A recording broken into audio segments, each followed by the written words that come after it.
Yes, it's true. You can reload the 350 Legend on the cheap.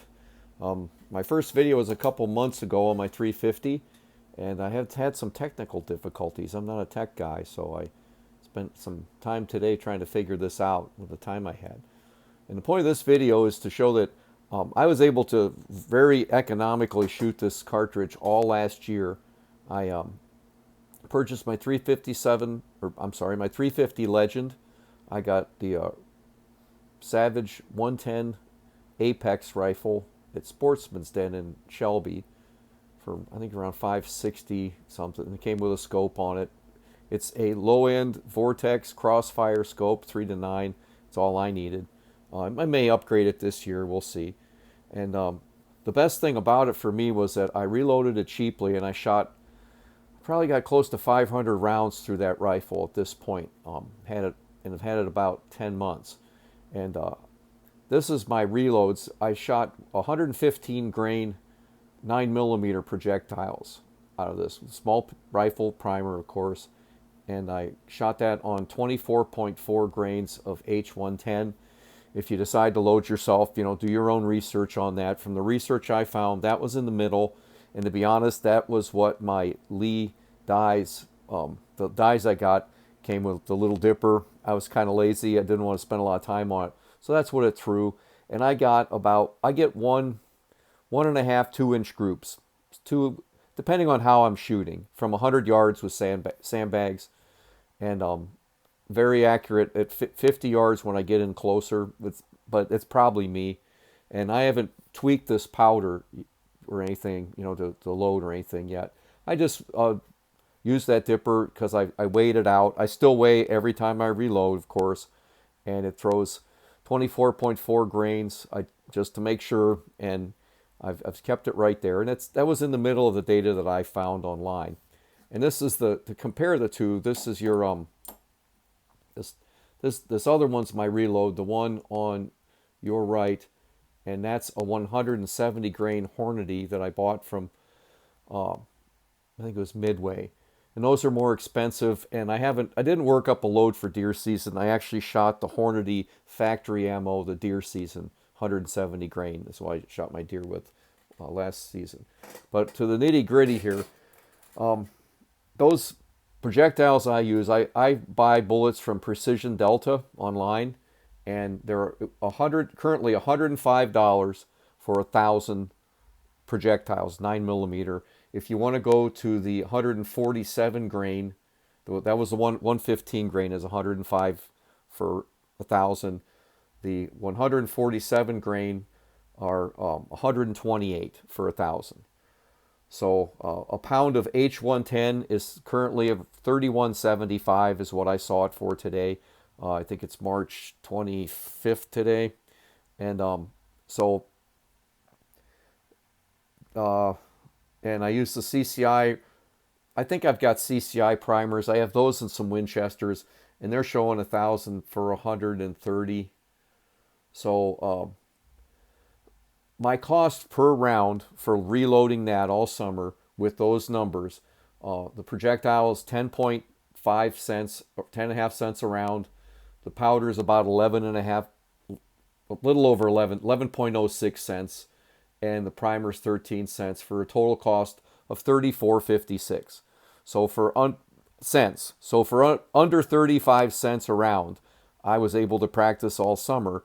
Like I said, it's not an ideal load. You could shoot. I saw a guy online that was shooting varmints with the 147 grain. Shooting coyotes with a 147 grain, probably 9mm projectile. And if you did go to the 147 grain and use that same powder load, it would be about 37 cents a round. So if you want to reload and you want to shoot that for cheap, you can. If you're going to get to like the 170 grain, I want to say they were about $20 for I want to say I got 100 of them, and I think they were like $20 when I got them. For the 170 grain, that's the bullets that are made for the 350 Legend. But the 9mm bullets fit it fine. I have successfully reloaded and shot 357 bullets of the hollow points, 158 grain hollow points. They were a little tighter in the bolt. I had a few of them. I didn't care for them. I stuck with the 9 millimeters. So if I tweak this powder load, I'll probably be able to get it in and shoot a little better. Maybe I'll be able to get it well within an inch. With the factory loads, I'm shooting pretty much close to clover leaves at 100 yards with an 18-inch barrel. So you can't beat that.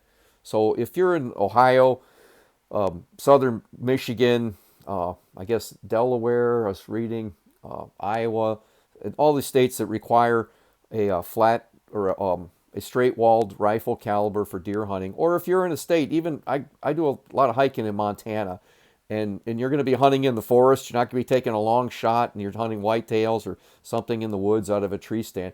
This 350 is a very good cartridge, and for these difficult times that we've all seen for getting ammo and trying to afford this hobby, this was very economical for me. It's in line with how much it would have cost me, to when I practice, I reload. I do my own hand loads with 357s and mostly 38s, and usually buy 9 millimeters by the case, so I don't load them as much. Now, if you have to buy the brass, what I found online today was about $35 for 100 to $60.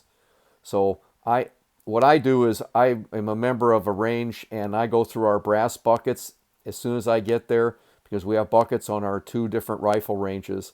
And someone was nice enough to leave me, I think, 77 once fired 350 Legends last summer.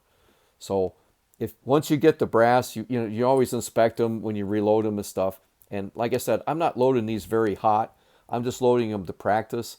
And this year I'm starting to practice a lot more offhand weak hand shooting. I'm very right-handed, and it dawned on me I had a few deer come through on my right. So not deer I wanted to shoot, but I was thinking, I was in my tree stand and thought, it would be nice if I could shoot, if I was confident I could shoot accurately at those deer over there. So I've been doing a lot of practice dry firing and at the range offhand, both sides from 25 to 100 yards. I ran into a guy a few Sundays ago, and he was a precision shooter with a really nice tricked out AR, and he was explaining to me why my 350, it's a nice caliber, but you can't shoot over beyond 100 yards with it. Well, I've shot steel at 200 yards with it for fun. I haven't done any just attempting to see how accurate I am at 200 yards yet, because we have a 200 and a 300 yard range in the gun club I belong to. So I'm gonna try to see what it'll do with 200 yards this summer. I personally wouldn't take a deer at that kind of range with that. Maybe 150. The longest shot I have ever had in my whole life was 75. This last deer was 70. So it was usually they're right on top of me. I hunt out of a climbing tree stand or a couple of fixed tree stands that we have up. So and I love to still hunt too. So I'm on the ground a lot, hunt out of a blind sometimes. I do everything that you do here in Ohio. So for what we do here, this is a great cartridge. And if you're cheap like me, you can have a lot of fun and shoot a lot of them.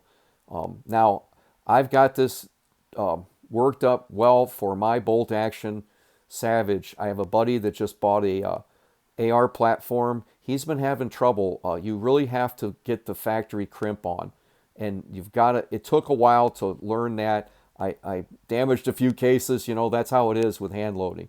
You just take your time. This is like reloading a large 357 or a 38. So it's pretty simple to load, but it is tapered. It's not a true straight wall cartridge. It has a slight taper to it, but the 9mm projectiles fit perfectly. I'm going to order some 147 grains, I think, because that's closer to what I'll be shooting at deer with. And if I want to go to PA or someplace to hunt hogs or something, or even the summer hunt woodchucks with it.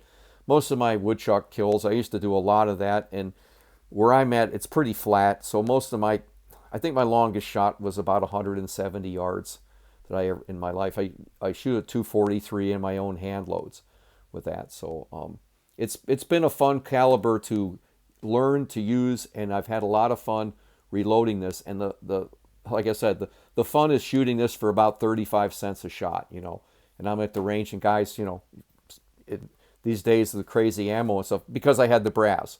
And with that said, when I bought my rifle, I went around the gun stores, and I confess I did something dirty at a certain gun store. I went in and bought. They were only selling you one box at a time during, and I took my shirt off and went back in my T-shirt and bought another box, and I felt really guilty about that. That's the most nefarious thing I did during the ammo craze that was out here, and you couldn't find them.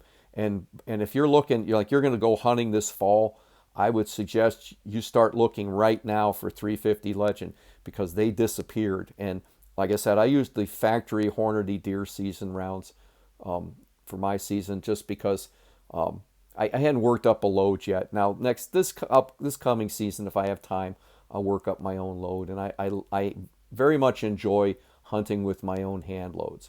I've done that mostly with woodchucks. I used to hunt in Michigan every year, and I did not hunt. I don't believe I used my own hand loads there, because I hunted up there with a 30-06. But anyway, just want to point that out. And like I said, if you're frugal and you like to shoot a lot and you're not concerned about, perfect groups. And like I said, if you work up a load on this, I just threw what was in the dipper because it was in the middle of the date I had. As I've said, you can, if you have some time, you can maybe a powder trickler, you can work up a nice load that's, I'm sure, a little more accurate than this one is. But this has been good enough to practice for what I do. So if you have any questions or comments, like the video. And I'm trying to get more out there. I'm just very challenged when it comes to technology. But it was fun. I've been working all day on this. Finally figured out how to kind of get something on there. So hope this isn't too wobbly. I'm using a selfie stick. So be careful and have fun shooting. And like I said, if you have any questions, I will definitely answer.